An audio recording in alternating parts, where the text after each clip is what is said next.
Hey everyone, and welcome back to another episode of Hey Sara Sara. My name is Siley Raja, and I'll be your host. Hey Sara Sara is a multidisciplinary podcast where I sit down with students, founders, creators, and changemakers to explore the stories, passions, and ideas behind what they do.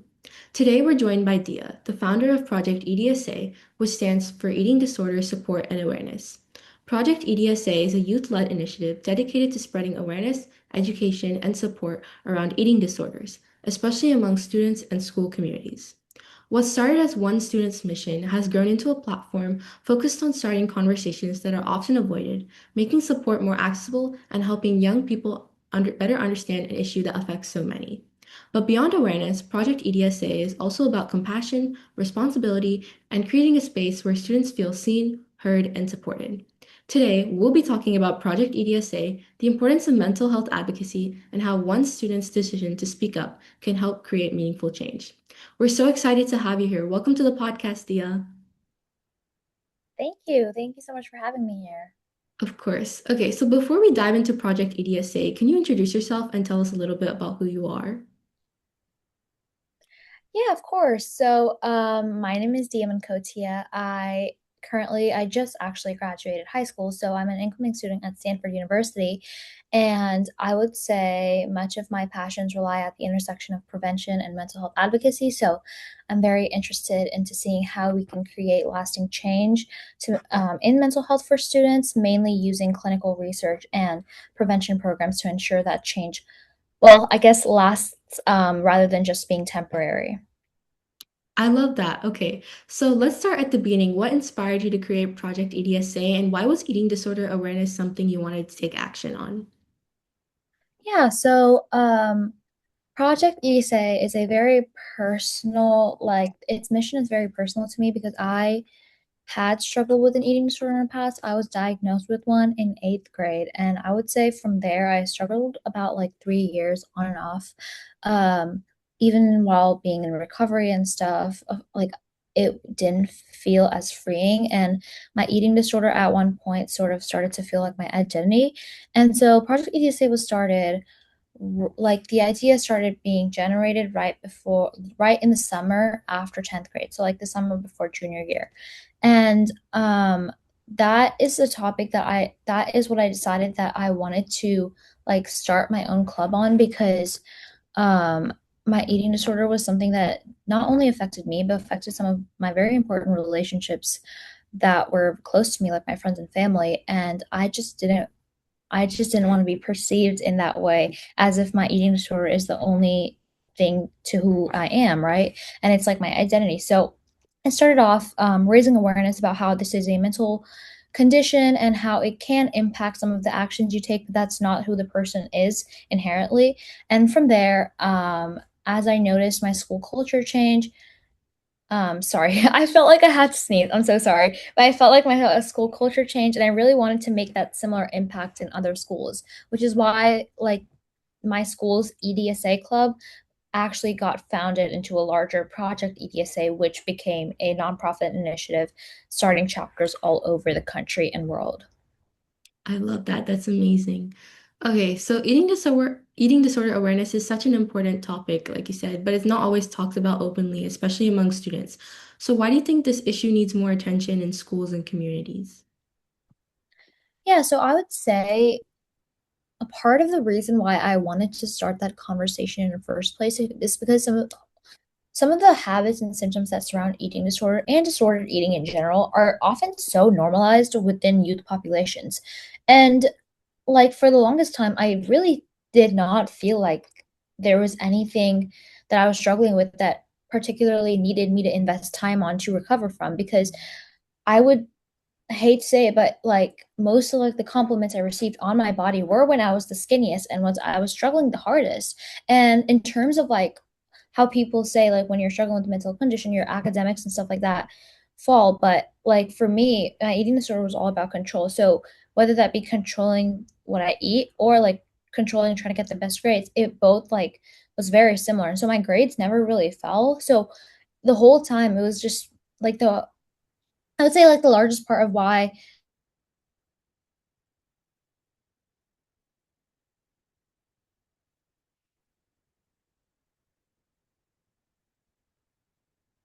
by culture because I know like eating disorders in South Asian, well, where I'm from, from a South Asian household, and so they mental health isn't really seen as something very important at times, and it's really hard to talk about because it's often not considered real, right? And so I think without open conversations, it'll just stay that way. So this is why I think it's so important to raising conversations about vulnerable topics like this to make sure that there is an understanding about this and people do know how to help someone or how to seek support themselves and be able to recognize it in itself also. Yeah, I think this is so important because especially in our generation when social media is such an important thing in our lives where everyone looks at social media and thinks, "Oh, they're so perfect and whatever." So, I love that you bring awareness to this. Is very important. So, what do you wish more people understood about eating disorder awareness and the way it affects young people? Do you mean like eating disorders in general or like how to go about raising awareness? Like how to go about raising awareness.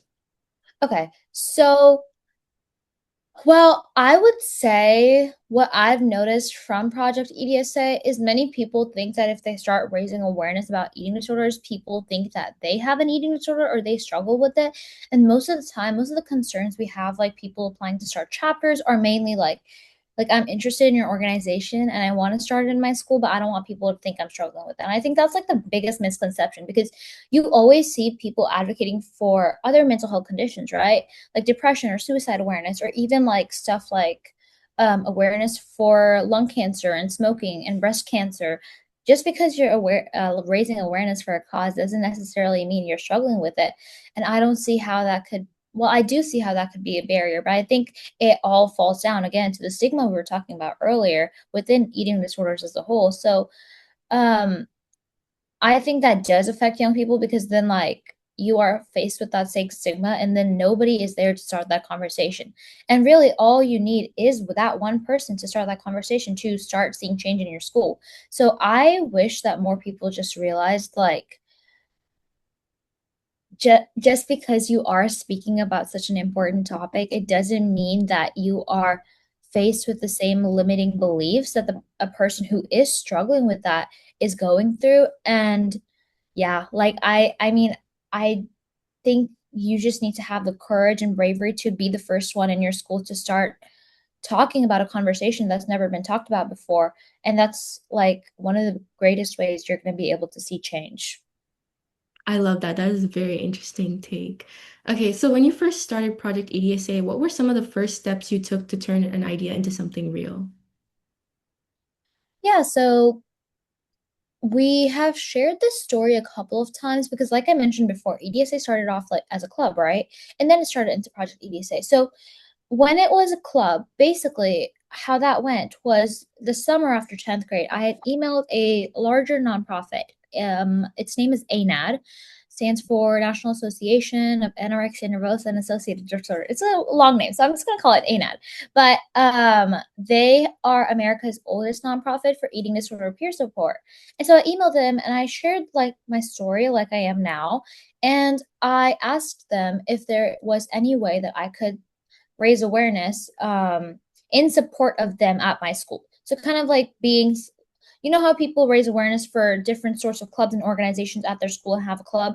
So basically, like I wanted to start a chapter of ANAD at my school, but then they told me about how they don't really have a chapters program, but that is something they're interested in, and they asked me if I would like to help them. So that's how it kind of like onboarded onto their team that summer in an informal way, but I helped co-develop the ANAD ambassador program. And from that ambassador program, I created EDSA. And so we had tons of ambassadors. They didn't necessarily start EDSA chapter. An ambassador was just like someone who's representing the organization, but they could do whatever they wanted to, like start a social media account.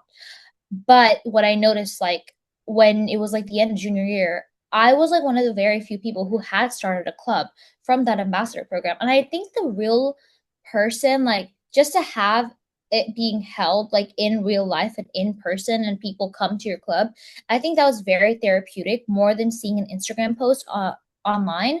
And that's when I was like, it would be really interesting to create a more chapters focused project slash nonprofit based on this similar cause. And so that's where Project EDSA, it started off like as my club, but that's where Project EDSA started. And I would say I still had all of the support from Anna's team, um, which made it easier for me in some aspects because they were a larger organization who had been doing this work for a while.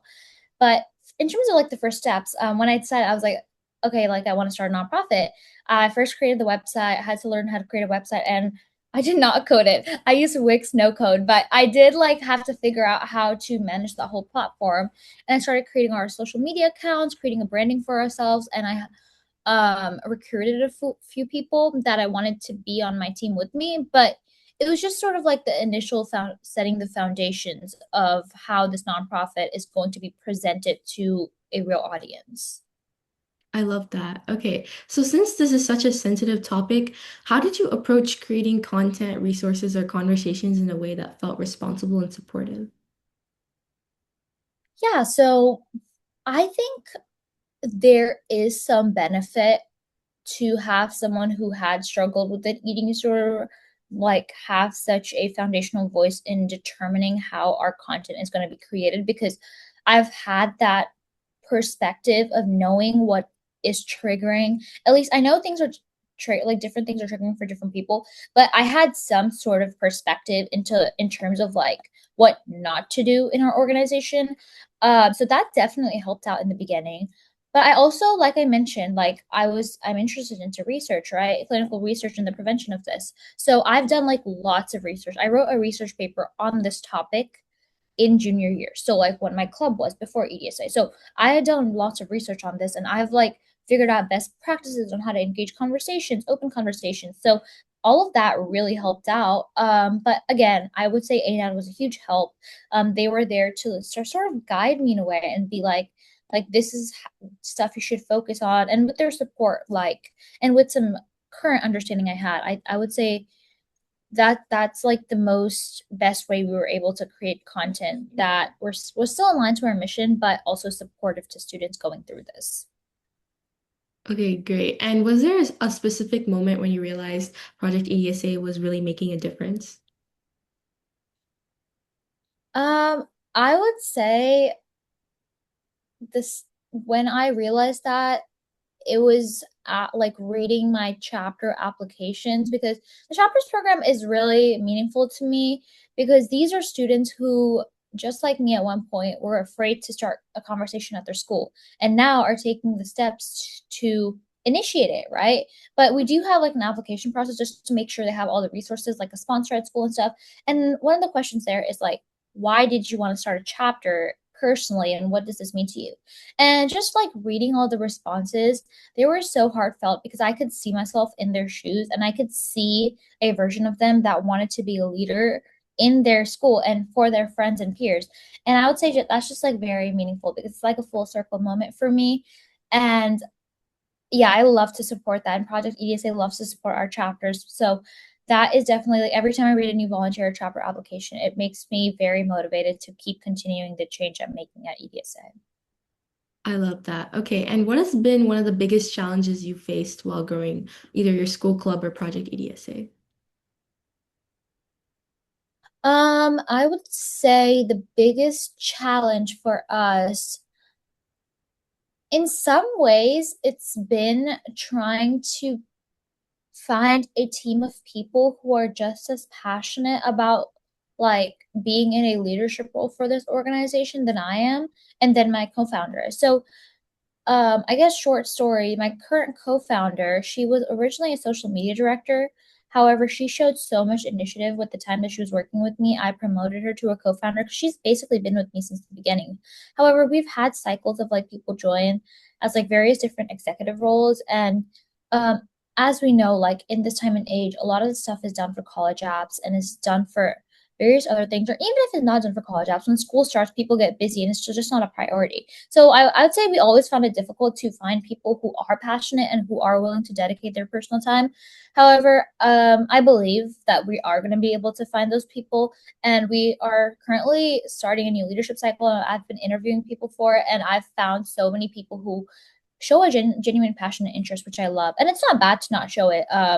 But like for our organization, we do want people who are passionate. So like that's been a issue in the past, but I believe that it will get better over time. I love that. Okay, so we're gonna go into our fun segment now. So outside of Project EDSA, what is something you love doing that people may not know about you? Okay. Well, I would, okay, this isn't like too fun. But like with EDSA, I always talk a lot, right? Whether that be going to conferences and stuff like that or in meetings. So people always think I'm very extroverted. But like this summer, I haven't, like, I'm not that extroverted. I wouldn't say I'm extroverted if I'm not being placed in those situations constantly. I do prefer to be on my own at times, and I really like journaling and just doing stuff alone and like going alone to places. I wouldn't say like because all my friends tell me I'm extroverted, but I personally wouldn't call myself extroverted. I love that. I love that. Okay, and if you could spend a day learning absolutely anything with no pressure or deadlines, what would it be? I am very interested in psychology, mainly when it pertains to yourself. And I think it is so like psychology was one of my favorite subjects in high school, mainly because it was so applicable in real life. And I could start to observe the patterns and behaviors around me.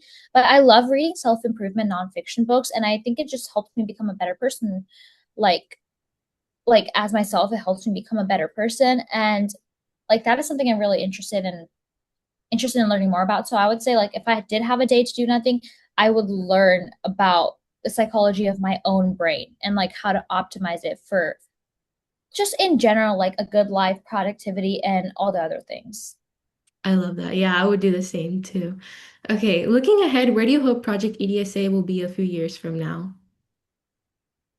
Um, I would say so this first year has been really like setting the foundations and kind of like doing trial and error on what programs work, but we do hope Project EDSA will turn into something that is like the first stop for youth-led eating disorder support. And so we're hoping to this is still like in the future works, but having peer support groups for youth where it's led by youth, obviously like it's like the youth will be trained, but it's led by youth for youth. And also, in some capacity, being able to support treatment for youth patients who are struggling to afford eating disorder, like inpatient and outpatient programs. So, mainly like taking a more, I guess, like taking a role more than just awareness and advocacy within our organization.